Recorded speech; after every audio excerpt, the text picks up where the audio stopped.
نبی پاک صلی اللہ علیہ وسلم نے اللہ سے فاقہ مانگ کے لیا، یا اللہ ایک وقت روٹی دے، ایک وقت کا فاقہ دے، مانگ کے لیا نبی پاک مانگ کے۔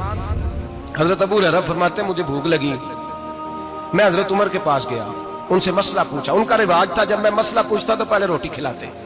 تو نبی پاک صلی اللہ علیہ وسلم کے صحابی حضرت ابو ہریرہ رضی اللہ تعالیٰ عنہ فرماتے ہیں میں نے حضرت عمر سے مسئلہ پوچھا، میں نے کہا حضور مسئلہ بتائیں، تو کہتے پہلے ان کی عادت تھی جب میں مسئلہ پوچھتا تو روٹی بھی کھلاتے، آج انہوں نے مسئلہ ہی بتایا ہے، روٹی کوئی نہیں کھلائی۔ تو مجھے کہنے لگے ابو ہریرہ تو سوچتا ہوگا روٹی نہیں اس نے پوچھی، تو نے کب سے کھانا نہیں کھایا؟ میں نے کہا آج صبح سے۔ تو جناب عمر کہنے لگے میں نے کل صبح سے نہیں کھایا، چل ابو بکر صدیق کے گھر مسئلہ پوچھتے ہیں۔ کہتے جناب صدیق اکبر کے دروازے پہ گئے، جا کر کے ان سے مسئلہ پوچھا۔ ان کی بھی عادت تھی جب کوئی مسئلہ پوچھنے جاتے تو دسترخوان بچھا لیتے، کہتے آؤ روٹی بھی کھلاتا ہوں مسئلے بھی بتاتا ہوں۔ کہتے ہیں گئے تو انہوں نے بھی مسئلہ بتایا، روٹی کوئی نہ پوچھی۔ تو کہنے لگے عمر ابو ہریرہ تم لوگوں نے کل پرسوں سے نہیں نہ کھایا ہوگا۔ اور ابو بکر کو 4 دن گزر گئے ہیں، تھوڑا سا دودھ ملا ہے یا کھجور ملی ہے، روٹی کوئی نہیں ملی، چلو در رسول پہ چلتے ہیں، آؤ حضور کی بارگاہ۔ کہتے ہیں نبی پاک کی بارگاہ میں آئے، حضور نے چہرے دیکھے، کریم سے مسئلہ نہیں پوچھنا پڑا۔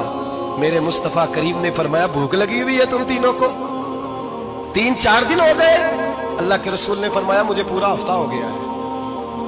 سبب کچھ اور ہے جس کو تو خود سمجھتا ہے، زوال بندہ مومن کا بے زری سے نہیں۔ فرمایا حضور نے 3 دن بیت گئے، چلو میرا بے تکلف صحابی ابو الحسن انصاری، وہ بڑے نصیب والے ہوتے ہیں جن کو میرے نبی پاک خود کہتے تھے کہ تیری فلانی ذمہ داری ہے۔ اس زمانے کا تو کسی کو کہہ دیا جائے تیری ذمہ داری ہے تو کہتا ہے یہ تو پھٹیکے ڈالنے لگ گئے، یہاں سے تو چھٹی کر جانی چاہیے۔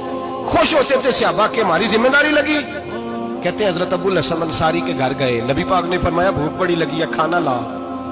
کہتے ہیں حضور نے اسے کہا تو اس آدمی کو تو وجد ہی ہو گیا، اس نے کہا میرے اتنے نصیب کہ حضور کا یہ کھانا کھلا۔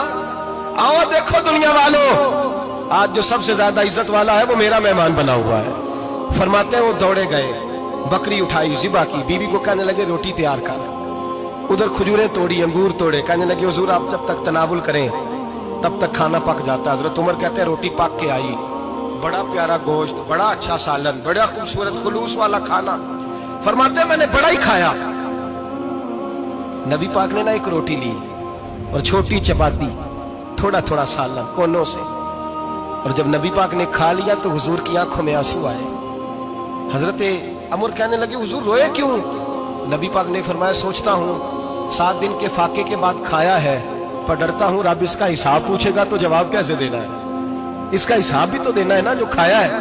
تو حضرت عمر فاروق کے ہاتھ میں کچھ چیز تھی، زور سے زمین پہ ماری، کہا محبوبہ 7 دن کے بعد بھی روٹی کھائے تو حساب دینا ہے؟ نبی پاک فرمانے لگے عمر وہ مالک ہے نا، تو جب دیتا ہے تو حساب نہیں لے سکتا، حساب تو دینا ہے، حساب تو دینا ہے، تیاری رکھو۔ صحابہ کرام فرماتے ہیں ہم نے ارادہ کیا کہ آج کے بعد ہم پھر فاقے کریں گے، کم کھائیں گے، اس لیے کہ حساب دینا ہے۔ میرے بھائی وہ فاقہ کشی کرتے تھے، ڈرتے تھے۔ یہاں تو لوگ کھا کے بیمار ہیں، کھاتے جا رہے ہیں، سوتے جا رہے ہیں، کھاتے جا رہے ہیں، سوتے جا رہے ہیں۔